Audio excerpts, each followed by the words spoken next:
സദാശിവസമാരംഭാം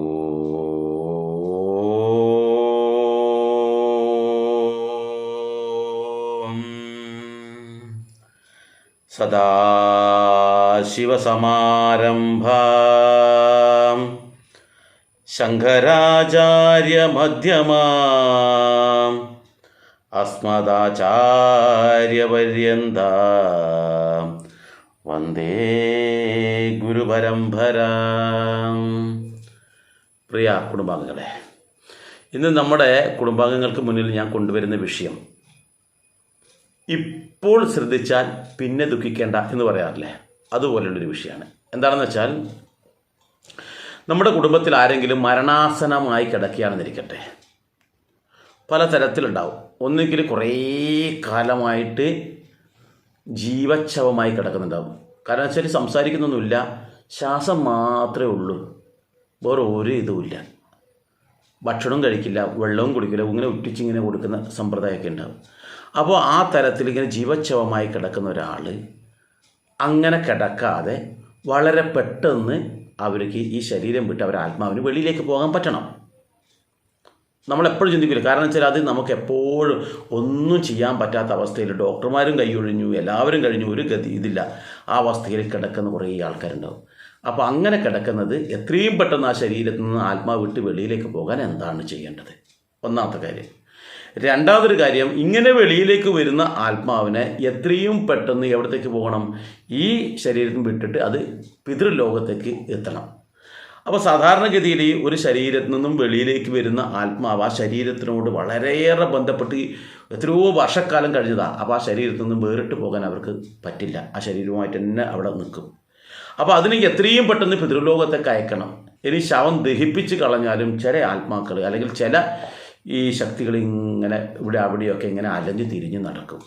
ഇങ്ങനെയൊന്നും അലഞ്ഞു തിരിഞ്ഞ് നടക്കാതെ ഗതികെട്ടാത്ത പ്രേതം പോലെ അലയാതെ വളരെ പെട്ടെന്ന് തന്നെ ഈ ചൈതന്യത്തിനെ നമ്മൾ പ്രേതലോകത്തെത്തിച്ച് പുനർജന്മത്തിനുള്ള സാധ്യതകൾ ഉണ്ടാക്കി കൊടുക്കണം. അപ്പോഴെന്താണ് വേണ്ടത്? അതിന് കൃത്യമായിട്ട് ഒരു പദ്ധതി നമ്മുടെ ആചാര്യന്മാർ തയ്യാറാക്കിയിട്ടുണ്ട്. ഞാൻ പറയുന്നത് വളരെയേറെ ശ്രദ്ധിച്ച് നിങ്ങൾ കേൾക്കേണ്ട ഒരു കാര്യമാണ്. കാരണം വെച്ചാൽ ഈ ഒരു കാര്യം നിങ്ങൾ കൃത്യമായി ശ്രദ്ധിച്ചു കഴിഞ്ഞാൽ നമ്മുടെ വീട്ടിൽ മുത്തശ്ശന്മാരുണ്ടാവാം, മുത്തശ്ശിമാരുണ്ടാവാം, അച്ഛനോ അമ്മയോ ഉണ്ടാകാം, അല്ലെങ്കിൽ മറ്റാരെങ്കിലും സഹോദരനോ സഹോദരിയോ മക്കളോ അച്ഛനോ ആരായിക്കോട്ടെ, നമ്മൾക്ക് ചെയ്യാം, അല്ലെങ്കിൽ ചെയ്യണം, നിർബന്ധമായിട്ട് ചെയ്യേണ്ടതാണ്.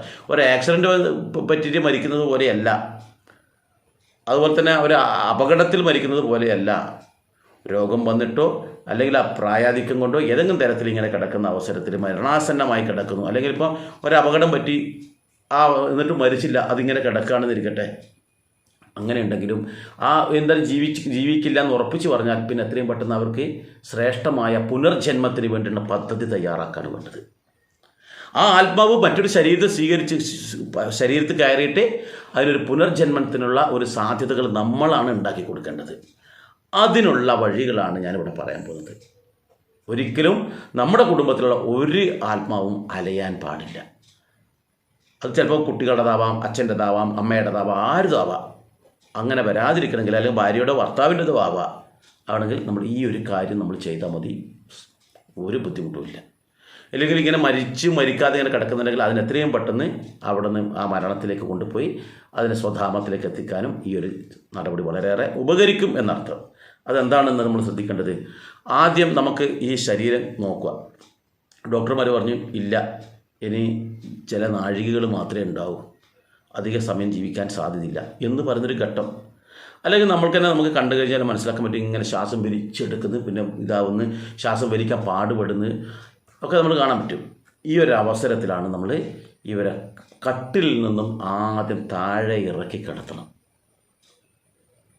മരണത്തിന് തൊട്ട് മുമ്പുള്ള ആ സമയത്ത് നമ്മൾ ചെയ്യേണ്ട കടമയാണിത്.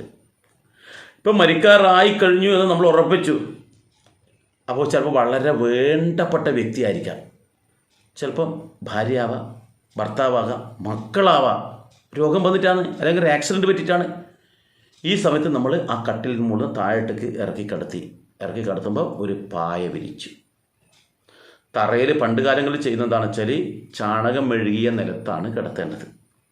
ഇല്ലെങ്കിൽ നമ്മൾ തറയിൽ ഒരു പായ ഇട്ടിട്ട് അതിൽ കിടത്തുക. ഇനി എന്താണെന്നറിയോ, ഒരു കാരണവശാലും ഈ സമയത്ത് സങ്കടമുണ്ടാകുന്നൊരു അന്തരീക്ഷം ഉണ്ടാക്കരുത് അവിടെ. കാരണം ഈ ശരീരത്തിൽ ഒരു ആത്മാവുണ്ട്. ഈ ആത്മാവിന് എല്ലാ കാര്യങ്ങളും മനസ്സിലാകുന്നുണ്ട്, നമ്മൾ ഓരോ പ്രവൃത്തിയും മനസ്സിലാകുന്നുണ്ട്. യഥാർത്ഥത്തിൽ പറയുന്നത് എന്താണെന്ന് വെച്ചാൽ, നമ്മൾ മരിക്കാൻ കിടക്കുന്ന സമയത്ത്, മരണാസനമായ ലാസ്റ്റ് സമയത്ത് നമ്മുടെ ചിന്തകൾ എന്താണോ, അതിയായിട്ട് എന്തിനെ പറ്റിയാണോ നമ്മൾ ചിന്തിക്കുന്നത്, ആ ചിന്തകൾക്കനുസരിച്ചായിരിക്കും അടുത്ത ജന്മം നമുക്ക് കിട്ടുക എന്ന് പറയാം. ആർത്തി പിടിച്ചിട്ടുള്ള ഒരാളാണെന്നിരിക്കട്ടെ, ആർത്തി പിടിച്ചിട്ട് കിടക്കുന്ന സമയത്താണ് മരിച്ചിട്ടും ആർത്തി തീരാതെ കിടക്കുകയാണെങ്കിൽ അവർ അടുത്ത ജന്മത്തിൽ ഒരു ആർത്തിയുള്ള ഒരാളായി തീരും. ഭക്തി ഭയത്തോടു കൂടി ഈശ്വരനാമം ജപിച്ച് നല്ല ശ്രേഷ്ഠമായ വിധത്തിലാണ് മരിക്കുന്നതെങ്കിൽ അവർക്ക് ശ്രേഷ്ഠമായിട്ടൊരു ജന്മം കിട്ടും. മാത്രമല്ല അവർ ആത്മാവിന് സന്തോഷത്തോടു കൂടിയിട്ട് ഇതിലേക്ക് എത്താൻ പറ്റും. മറ്റുള്ളവരെ കുറിച്ച് കുറ്റവും ദോഷവും ഒക്കെ ചിന്തിച്ചിട്ടാണ് മരിക്കുന്നതെങ്കിൽ അത്തരത്തിൽ ഒരു ദുഷിച്ച ജന്മമായിരിക്കും അവർക്ക് കിട്ടുക. അങ്ങനെ ഒരുപാട് കാര്യങ്ങളാണ്. അപ്പം മരണാസനമായി കിടക്കുന്ന അവസരത്തിൽ പ്രധാനമായി ചിന്തിക്കേണ്ട വെച്ചാൽ ആ അന്തരീക്ഷം എപ്പോഴും ശ്രേഷ്ഠമായിരിക്കണം. അവരെല്ലാം അറിയുന്നുണ്ട്, ആ ആത്മാവെല്ലാം അറിയുന്നുണ്ട്. ചിലപ്പോൾ ഇങ്ങനെ കിടക്കുന്നതായാലും പക്ഷെ അവരുടെ ശരീരത്തിലുള്ള ആത്മാവ് ഇതെല്ലാം മനസ്സിലാക്കുന്നുണ്ട്, കാണുന്നുണ്ട് എന്നുള്ളവർക്ക് ബോധം വേണം. അവർ സംസാരിക്കുന്നുണ്ടാവില്ല. അപ്പോൾ ഈ ഒരു അവസരത്തിൽ സകല ബന്ധുക്കളും എന്നുവെച്ചാൽ ഇവർക്ക് വളരെ വേണ്ടപ്പെട്ട മക്കളുണ്ടെങ്കിൽ, സഹോദരന്മാരാണെങ്കിൽ, ഇവർക്ക് ആരാണോ ഏറ്റവും അടുപ്പമുള്ളത് അവരെല്ലാവരും അരികത്തുണ്ടാകുന്നത് ഈ വ്യക്തിക്ക് വളരെയേറെ സന്തോഷം ഉണ്ടാക്കും. എന്ന് വെച്ചാൽ ഇവിടുന്ന് പോകുമ്പോൾ സന്തോഷത്തോടു കൂടി വേണം അവർ ഈ ശരീരം വിട്ടു പോകാൻ. സങ്കടകരമായ അവസ്ഥ ഉണ്ടാക്കരുത്. അപ്പോൾ സന്തോഷകരമായിട്ട് പോകണമെങ്കിൽ അവർക്ക് വളരെ വേണ്ടപ്പെട്ട ആൾക്കാർ അടുത്ത് വരുമ്പോൾ അവരെല്ലാം മറന്ന് അവരുടെ ആത്മാവ്, അവരുടെ ചിന്തകളൊക്കെ ഇതിങ്ങനെ ഈ ആൾക്കാരടുത്തിരിക്കുമ്പോൾ അവർക്കൊരു ആശ്വാസമാകും എന്നർത്ഥം. അപ്പോൾ അടുത്ത ബന്ധുക്കളും അടുത്ത സുഹൃത്തുക്കളും ആ വ്യക്തിയുടെ അരികിൽ ഉണ്ടാകുന്നത് നല്ലതാണ് എന്നർത്ഥം. ഞാൻ നേരത്തെ പറഞ്ഞു സങ്കടകരമായ അവസ്ഥ ഉണ്ടാവരുതെന്ന്. അതുകൊണ്ട് തന്നെ നമുക്ക് വളരെ വേണ്ടപ്പെട്ട ആളാണെങ്കിൽ പെട്ടെന്ന് ആക്സിഡൻറ്റ് പറ്റിയിട്ട് മറ്റേതെങ്കിലും തരത്തിലാണെന്ന് ഇരിക്കട്ടെ, അല്ലെങ്കിൽ നമ്മുടെ സ്നേഹബന്ധം തീവ്രമാണെങ്കിൽ ആ മരിക്കാനായി കിടക്കുന്ന സമയത്ത് നമ്മളെല്ലാം അലമുറയിട്ട് കരയും ചില ആൾക്കാർ. ഇങ്ങനൊരു സംഭവം അവരുടെ ചുറ്റുവട്ടത്ത് പോലെ നടക്കാൻ പാടില്ല. ആ സമയത്ത് അലമുറയിട്ട് കരയുക പാടില്ല. കാരണം ഈ ആത്മാവിനെ നമ്മൾ യാത്രയാക്കുമ്പോൾ നാമജപത്തോടുകൂടി ആധ്യാത്മികമായ അന്തരീക്ഷത്തിൽ വേണം ഈ ആത്മാവിനെ ഇവിടുന്ന് പറഞ്ഞേക്കാൻ. അപ്പം കരയാൻ പാടില്ല. ഇത് നമ്മൾ തമിഴ്നാട്ടിലേക്ക് നോക്കിക്കഴിഞ്ഞാൽ കാണാൻ പറ്റും, മരിച്ചു കഴിഞ്ഞാൽ അവരുടെ ആട്ടവും പാട്ടവും കൂത്തല്ലായിരിക്കും. കരയാൻ പാടില്ല എന്നാണ് അവരുടെയൊക്കെ ഇത്. അവിടെ അല്ല, എല്ലാ സ്ഥലത്തും നമ്മുടെ ഇതിൽ വളരെ കൃത്യമായി പറയുന്നത് ഇങ്ങനെ കരയരുത് എന്ന്. അപ്പോൾ അത് ആത്മാവിന് ഈ ശരീരവുമായി വിട്ടുപോകാൻ എൻ്റെ കുടുംബാംഗങ്ങൾ, എൻ്റെ ബന്ധുക്കൾ ഒക്കെ അവിടെ നിലനിൽക്കുമ്പോൾ ഞാൻ എങ്ങനെയാണ് പോകുക എന്നൊരു ചിന്ത. നമ്മളിപ്പോൾ ഒരു യാത്ര പോകുന്നിരിക്കട്ടെ, ഈ യാത്ര പോകുന്ന അവസരത്തിൽ നമ്മുടെ മക്കൾ, നമ്മളെ കുഞ്ഞു മക്കൾ, ചെറിയ കുട്ടികളാണ്, അവരിങ്ങനെ കരുതുന്നത് അമ്മയെ പോകല്ല, അമ്മയെ എനിക്ക് ഞാനും വരുന്നതെല്ലാം പറഞ്ഞിട്ട് നമുക്ക് പോകുമ്പോൾ ഒരു മനസ്സമാധാനം ഉണ്ടാവില്ല. അപ്പോൾ അതേപോലെയാണ് ഈ പറയുന്ന ആത്മാവ് പോകുമ്പോൾ ഈ അലമുറയിട്ട് കരയുമ്പോൾ അവരുടെ ആ യാത്ര, പ്രേതലോകത്തുള്ള യാത്രയെ തടയുകയാണ് ചെയ്യുന്നത്. അതുകൊണ്ട് ഒരിക്കലും തന്നെ നമ്മളെന്ത് വേണം, ഇങ്ങനെ വാവിട്ട് നിലവിളിച്ചിട്ട് കരയാൻ പാടില്ല, അല്ലെങ്കിൽ സങ്കടപ്പെട്ടിട്ട് പോകാൻ പാടില്ല. ഈ അവസരത്തിൽ സങ്കടപ്പെടുന്ന ഒരു അന്തരീക്ഷം അവിടെ ഉണ്ടാക്കരുത്. പഴയ കാര്യങ്ങളും അതും ഇതും എല്ലാം പറഞ്ഞിട്ട് അയ്യോ എന്നെ പണ്ട് കാലത്ത് എന്നെ ഈ തോളിലെടുത്ത് നടന്നതാണ്, എൻ്റെ അല്ലെങ്കിൽ എനിക്ക് എല്ലാ കാര്യങ്ങളും ചെയ്തു തന്നതാണ്, ഇങ്ങനെ ഈ കിടപ്പ് കാണാൻ എനിക്ക് കഴിയുന്നില്ലല്ലോ എന്നെല്ലാം പറഞ്ഞ് ചില ആൾക്കാർക്ക് അറിയും. അത് ചില ആൾക്കാർ കരാറെടുത്ത പോലെ വന്ന് കരയുന്ന ആൾക്കാരുണ്ട്. അങ്ങനെയുള്ള ആൾക്കാർ അതിൻ്റെ അടുത്ത് പോലും കൊണ്ടുപോകാൻ പാടില്ല. അതൊക്കെ ഈ ആത്മാവിന് പ്രേതലോകത്ത് പോകുന്നതിന് വളരെയേറെ ബുദ്ധിമുട്ടാണ് ഉണ്ടാക്കുന്നത്. അതുകൊണ്ട് തന്നെ അങ്ങനെയുള്ള ഒരു അന്തരീക്ഷം അവിടെ ഉണ്ടാവാൻ പാടില്ല. മറിച്ച് എങ്ങനെയുള്ള അന്തരീക്ഷമാണ് ഉണ്ടാവേണ്ടത്, അവിടെ നാമജപമായിരിക്കണം. ആ നാമജപത്തിൽ എല്ലാവരുടെയും ദുഃഖങ്ങളില്ലാതെയാകും. അങ്ങനെ ആ നാമജപം നടത്തുന്ന സമയത്ത് നമുക്ക് ഹരേ രാമ എന്ന് ജപിക്കാം, അമ്മേ നാരായണ, ദേവി നാരായണ, ലക്ഷ്മി നാരായണ എന്ന് ജപിക്കാം, ഓം നമശിവായ എന്ന് ജപിക്കാം. അതങ്ങനെ ഏത് മന്ത്രവും നമുക്ക് ജപിക്കാം. അങ്ങനെ നാമജപത്തോടു കൂടി വേണം അവിടെ ഉണ്ടാകാൻ. പറ്റുമെങ്കിൽ രാമായണ പാരായണം ചെയ്യുന്നത് നല്ലതാണ്. രാമായണ പാരായണ സമയത്ത് അവിടെ ഈ ദശരഥൻ്റെ ചരമഗതിയും അതുപോലെ തന്നെ സമ്പാദ്യവാക്യമൊക്കെ നമ്മളവിടെ നല്ലപോലെ ഈ പാരായണം ചെയ്യുന്നുണ്ടെങ്കിൽ വളരെ ഉത്തമമാണ്. ആ ആത്മാവിന് കൃത്യമായിട്ട് പോകേണ്ട വഴി അത് കൃത്യമായിട്ട് മനസ്സിലാക്കാൻ പറ്റും. ഞാൻ ഇനി എന്താണ് ആവുക, ഞാൻ എവിടത്തേക്കാണ് പോകേണ്ടത്, ഇത് ഈ ശരീരം എന്ന് പറയുന്നത് വെറും പാഴ്വസ്തുവാണ്, അത് നശിച്ചു പോകുന്നതാണ്. ആ ശരീരം ഇത്രയും കാലം ഞാൻ ഉപയോഗിച്ചതേ ഉള്ളൂ. കാരണം ഒരു ഷർട്ട് നമ്മൾ ഉപയോഗിച്ചു, അല്ലെങ്കിൽ ഒരു മാക്സി നമ്മൾ ഉപയോഗിച്ചു, കുറച്ച് കാലം കഴിയുമ്പോൾ അത് പിഞ്ഞി പോകും, നമ്മളത് ഉപേക്ഷിക്കും, പിന്നെ അതിനെ ഓർത്തിട്ട് നമ്മൾ കരയാറില്ല, അത് നമ്മൾ ഉപേക്ഷിച്ചാണ്. അപ്പോൾ അതുപോലൊരു ചിന്ത ഈ ആത്മാവിന് ആ ശരീരത്തിലുണ്ടാവും. നാമജപം ഈ രാമായണത്തിൻ്റെ ഈ ഭാഗങ്ങൾ വായിക്കുമ്പോൾ അത് കൃത്യമായിട്ട് ദശരഥൻ്റെ ചരമഗതിയിലെല്ലാം വളരെ കൃത്യമായിട്ട് ആ കാര്യം പറയുന്നുണ്ട്. ഈ ശരീരം വെറും നമുക്ക് ഒരു ഉപയോഗവുമില്ലാത്ത ഒരു ജഡവസ്തുവാണ് എന്നൊക്കെ. അപ്പോൾ അത് കൃത്യമായി മനസ്സിലാക്കുന്ന ആത്മാവിന് ആ യാത്ര വളരെ പെട്ടെന്ന് സാധ്യമാക്കാൻ പറ്റും.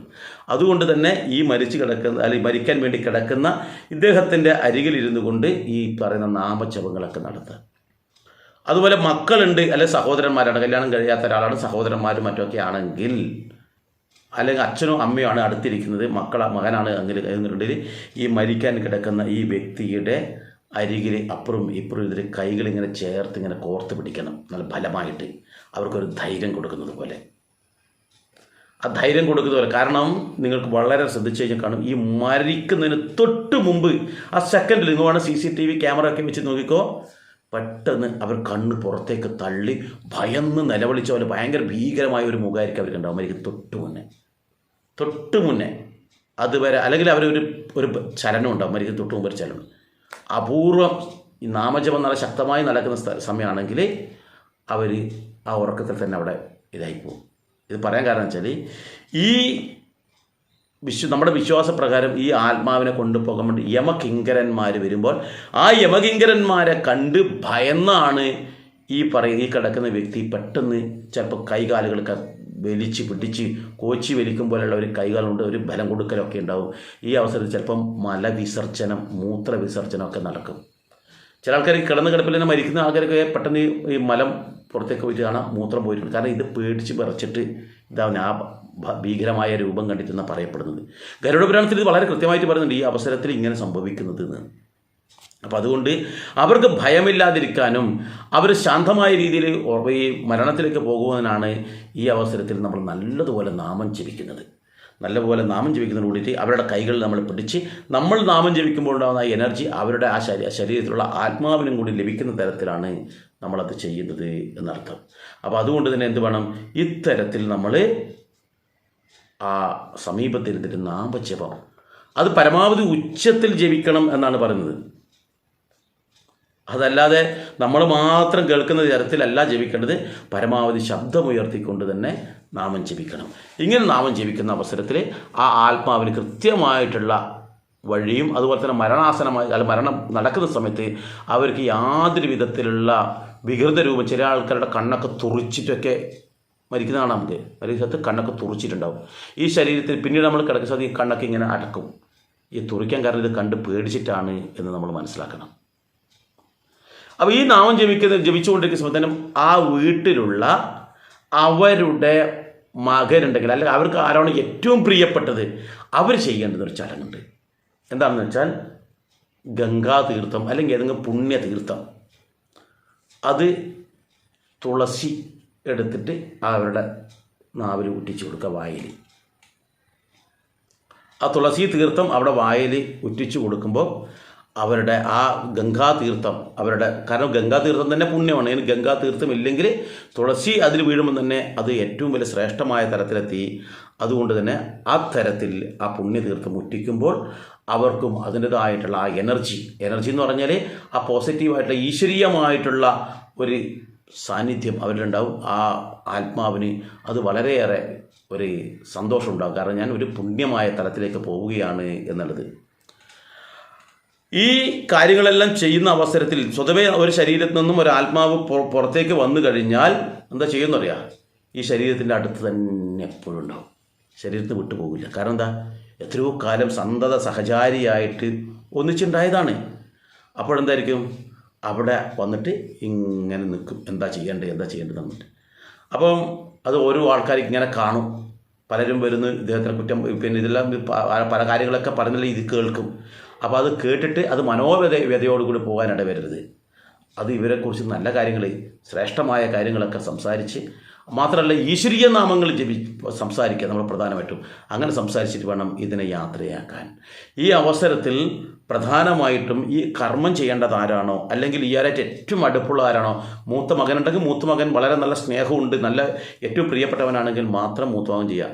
അല്ല മൂത്ത മകൻ സ്വത്തിന് വേണ്ടിയിട്ട് മറ്റുള്ളവന് വേണ്ടി തമ്മിലടിച്ച ആളാണ്, ശത്രുവായിട്ടുള്ള ആളാണ്, അവർ ചെയ്യണമെന്ന് ഒരു നിർബന്ധമില്ല. അങ്ങനെയുള്ള ആൾക്കാരോട് ചെയ്യാതിരിക്കുന്നത് നല്ലത്. എന്ന് വെച്ചാൽ ഈ മരിക്കാൻ വേണ്ടി കിടക്കുന്ന വ്യക്തിക്ക് ഏറ്റവും അടുപ്പമുള്ളതാരാണോ അവരാണ് ഇവരുടെ കാര്യങ്ങളെല്ലാം ചെയ്യുന്നത് ഉത്തമം. അല്ലാതെ നീ മൂത്ത മകനാണ് അതുകൊണ്ട് നീയാ ചെയ്യേണ്ടത്, നീ പോയിട്ട് ആ കാര്യം ചെയ്യും, ഞാൻ ചെയ്യൂല, ഞാൻ അയാൾക്ക് വേണ്ടി ചെയ്യില്ല എന്ന് പറയുന്ന മൂത്ത ചെയ്യണ്ട, ഒരു ദോഷവുമില്ല. അതിൻ്റെ ഫലം അയാൾക്കാണ്. അത് ചെയ്യാൻ വേണ്ടിയിട്ട് യോഗ്യത ഉണ്ടായിട്ട് അയാൾ ചെയ്യാതിരുന്നാൽ അതിൻ്റെ ഫലം അയാൾക്കാണ്. പക്ഷേ ഈ മരിക്കാൻ കിടക്കുന്ന വ്യക്തിക്ക് ഒരു ദോഷവുമില്ല.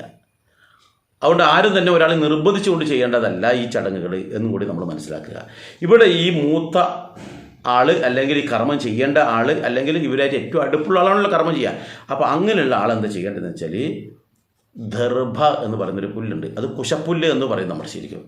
ഈ ദർഭപ്പുല്ല് എടുത്തിട്ട് അത് നമ്മൾ വലത് കൈ എടുത്തിട്ട് ഇദ്ദേഹത്തിൻ്റെ ഈ കിടക്കുന്ന വ്യക്തിയുണ്ടല്ലോ അദ്ദേഹത്തിൻ്റെ വലത് ചെവിയിൽ ഒരു മന്ത്രം ജപിക്കും, വളരെ ശ്രേഷ്ഠമായിട്ടുള്ള മന്ത്രം. ആ മന്ത്രം ആദ്യം വലത് ചെവിയിലേക്ക് പറയും, അതിനുശേഷം ഇടത് ചെവിയിലേക്ക് പറയും, രണ്ട് ചെവിയിലും. ഇതെന്തിനാണെന്നറിയാം? ഇതെന്തിനാണ് പറയുന്നത് വെച്ചാൽ ഈ വ്യക്തി ജീവിച്ചിരിക്കുമ്പോൾ എന്തൊക്കെയായിട്ട് ഈ വ്യക്തിക്ക് ഏറ്റവും കൂടുതൽ സഹായകരമായ വസ്തുക്കളോടൊക്കെ നന്ദി പറയുകയാണ് ചെയ്യുന്നത്. അത് ഇവരായിട്ട് ഏറ്റവും അടുപ്പുള്ള ഒരു വ്യക്തിയാണ് ചെയ്യുന്നത്. എന്താണ് നന്ദി പറയുന്നത് വെച്ചാൽ അവർ ഈ പഞ്ചേന്ദ്രിയങ്ങളുണ്ട്, ഈ കൈകൾ, അല്ലെങ്കിൽ എന്ന് വെച്ചാൽ ഈ കണ്ണ്, മൂക്ക്, നാക്ക്, ത്വക്ക് ഒക്കെ ഉണ്ടല്ലോ, ഈ കാര്യങ്ങൾ കൊണ്ടാണ് അവർ ഇത്രയും കാലം ജീവിതം മുന്നോട്ട് പോയത്. കണ്ണുകൊണ്ടാണ് അവരെല്ലാം കാണുകയും അത് ഗ്രഹിച്ചെടുക്കുകയും മനസ്സിലാക്കിയത്. ഇന്നതാണെന്ന് മനസ്സിലാക്കിയത് കണ്ണുള്ളത് കൊണ്ടാണ്. ചെവിയുള്ളത് കൊണ്ടാണ് എല്ലാം കേട്ടത്. കാരണം ഈ വ്യക്തിക്ക് ജീവിതത്തിൽ മുന്നോട്ട് പോകാൻ കാരണക്കാരായത് ചെവിയാണ്. മൂക്കുകൊണ്ടാണ് എല്ലാം അറിഞ്ഞത്, ഏത് മണം അറിഞ്ഞത്. നാക്കുകൊണ്ടാണ് രുചികൾ അറിഞ്ഞതും മറ്റുള്ളവരോട് സംസാരിച്ചതും പ്രവർത്തിച്ചതും ഒക്കെ. ത്വക്കുകൊണ്ടാണ് സ്പർശന സുഖം അറിഞ്ഞത്. അപ്പോൾ അതിനെല്ലാം തന്നെ നന്ദി പറയുന്നു. കാരണം ഇനി ഇത് വിട്ടു പോവുകയാണ്, ഇത് രണ്ടാളും വേർപിരിയുകയാണ്. ഈ ആത്മാവ് ശരീരം വിട്ടു പോവുകയാണ്. അപ്പോൾ ഈ ആത്മാവിൻ്റെ ആ ശരീരത്തിൽ വേർപിരിയുന്നതിന് മുമ്പ് തന്നെ ഈ മകൻ ഇത് ചൊല്ലിക്കൊടുക്കും. അതുപോലെ ഈ പ്രകൃതിയിലുള്ള എല്ലാത്തിനോടും നന്ദി പറഞ്ഞിട്ട് ഈ ആത്മാവ് ശരീരം വിട്ടു പോവുകയാണ് ചെയ്യുന്നത്. അപ്പോൾ ഈ ഒരു ചടങ്ങ് ആണ് യഥാവിധി നമ്മൾ മരിക്കുന്നതിന് തൊട്ട് മുമ്പ് ചെയ്യേണ്ടത്. അത് ചെയ്ത് കഴിയുമ്പോൾ നിശ്ചിത സമയമാകുമ്പോൾ തന്നെ മരിക്കും, അല്ലെങ്കിൽ നിശ്ചിത നാഴിക എന്നാണ് പറയുന്നത്, അവർ ആ ശരീരം വിട്ടു പോകും. ചില ആൾക്കാരുടെ ഈ ഉപാസന ചെയ്ത ആൾക്കാരുണ്ടാവും. ഈ ഉപാസന ചെയ്ത ആൾക്കാർ, കൃത്യമായിട്ട് ഉപാസന ചെയ്യുന്ന ആൾക്കാരുടെ ശരീരത്തിൽ നിന്ന് ആത്മാവ് വിട്ടുപോകാൻ കുറച്ച് മടി കാണിക്കും. കാരണം അവർ അത്രയുമായിട്ട് ഉപാസന ചെയ്തിട്ടുള്ളതുകൊണ്ട് ഈ യമകിങ്കരന്മാർക്ക് ഇതിനെ കൊണ്ടുപോകാൻ ബുദ്ധിമുട്ടാണെന്ന് അർത്ഥം. അപ്പോൾ അങ്ങനെയുള്ള ആൾക്കാർക്കും ഇത്തരത്തിലുള്ള ആ അന്തരീക്ഷം വളരെയേറെ ഉപകരിക്കും. എന്നിരുന്നാലും ഈ കർമ്മങ്ങളെല്ലാം ചെയ്യുന്ന അവസരത്തിൽ തന്നെ ഒരുവിധം ശ്രേഷ്ഠതയുള്ള ശരീരത്തിലുള്ള ആത്മാവ് ആ ശരീരം വിട്ട് പുറത്തേക്ക് പോകും. മാത്രമല്ല അവർ വളരെ പെട്ടെന്ന് തന്നെ അവർ ആ പിതൃലോകത്തെത്തി നല്ല ഒരു ജന്മമായി പുനർജനിക്കാനും ഇടവരും. അപ്പോൾ എന്ത് വേണം വെച്ചാൽ ഈ മരിക്കാൻ കിടക്കുന്ന സമയത്ത് ഈ കർമ്മങ്ങളെല്ലാം ചെയ്തിട്ട് ചെവിയിലൊക്കെ ഓതി കഴിഞ്ഞതിന് ശേഷം തീർത്ഥലം കൊടുത്തതിന് ശേഷമാണ് ജപം നമ്മൾ മുടക്കാതെ നല്ലതുപോലെ ചെയ്യണം. ആ ജപത്തിൻ്റെ തീവ്രതയിൽ തന്നെ അത് അവിടെ നിന്ന് ഇങ്ങനെ ഒഴിഞ്ഞു പോകും. അപ്പം ഈ നാമം ജപിക്കുന്ന ഈ പാരായണം ചെയ്യുന്ന ആൾക്കാർ മാറി മാറി മാറി ജപിക്കുക, പരമാവധി മക്കൾ തന്നെ ജപിക്കുന്നതാണ് ഉത്തമം എന്നും കൂടി നമ്മൾ മനസ്സിലാക്കുക. ഇനി നമുക്കെന്ന് വെച്ചാൽ ഞാനിപ്പോൾ പറഞ്ഞു വെച്ചാൽ മരിക്കാൻ കിടക്കുന്ന ആളുടെ ഒരവസ്ഥയാണ്. ഇനി നമ്മൾ മരിച്ചു കഴിഞ്ഞാൽ എന്തായിരിക്കും? നമുക്ക് ചിന്തിക്കേണ്ടതറിയാം. നമ്മുടെ നാട്ടിൽ ഓരോ സ്ഥലത്തും ഓരോ തരത്തിലുള്ള കർമ്മ മരിച്ചു കഴിഞ്ഞാൽ. എന്നാൽ സനാതനധർമ്മത്തിൽ വളരെ കൃത്യമായിട്ട് ഒരു വ്യക്തി മരിച്ചു കഴിഞ്ഞാൽ എന്താണ് ചെയ്യേണ്ട ചടങ്ങ്,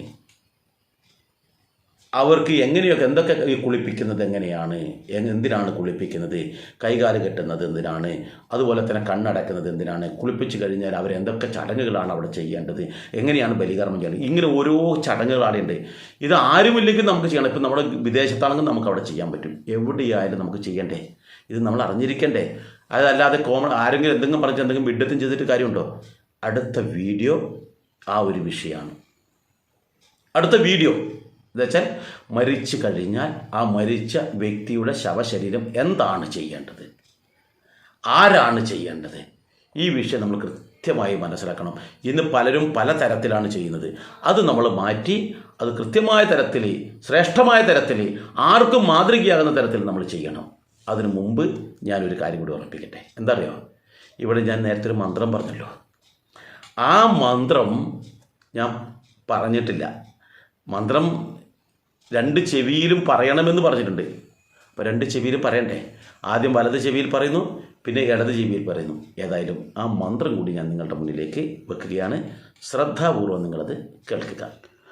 ആയുഷ പ്രാണം സന്ധനു സന്ധനു, പ്രാണദപാനം സന്ധനു സന്ധനു, അപാനവ്യാനം സന്ധനു സന്ധനു, വ്യാനാചക്ഷു സന്ധനു സന്ധനു, ചക്ഷുഷ ശ്രോത്രം സന്ധനു സന്ധനു, ശ്രോത്രാത്മന സന്ധനു സന്ധനു, മനസാ വാചാം സന്ധനു സന്ധനു, വാച ആത്മാനം സന്ധനു സന്ധനു, ആത്മാനാം പൃഥിവി സന്ധനു സന്ധനു, പൃഥിവ്യാ അന്തരീക്ഷം സന്ധനു സന്ധനു,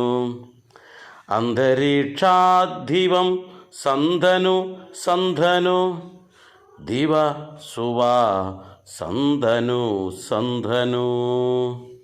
എല്ലാവരും മന്ത്രം ശ്രദ്ധിച്ചല്ലോ. ഇനി ശ്രദ്ധിക്കേണ്ടതെന്ന് വെച്ചാൽ ഇത് നമ്മൾ കൃത്യമായി ചെയ്യുക. ഈ മന്ത്രമാണ് ഒരു ശരിക്കും പറഞ്ഞാൽ നന്ദി പ്രകടനമാണ്. കാരണം ഈ ശരീരത്തിൽ നിന്നും ആത്മാവ് വെളിയിലേക്ക് പോകുമ്പോൾ ശരീരത്തിനോട് കാണിക്കുന്ന, പ്രകൃതിയോട് പറയുന്ന നന്ദിയാണ്. ഇത് നമ്മൾ നിർബന്ധമായിട്ട് നമ്മുടെ വരും തലമുറക്ക് പകർന്നു കൊടുക്കാൻ വേണ്ടിയിട്ട് നിങ്ങൾ എന്ത് വേണം? നിങ്ങൾ പരമാവധി ആൾക്കാരിലേക്ക് ഷെയർ ചെയ്യുക. പരമാവധി ആൾക്കാരിലേക്ക് ഷെയർ ചെയ്യണം. കാരണം നമ്മുടെ ആചാരം ശ്രേഷ്ഠമാണ്, നമ്മുടെ അനുഷ്ഠാനം ശ്രേഷ്ഠമാണ്.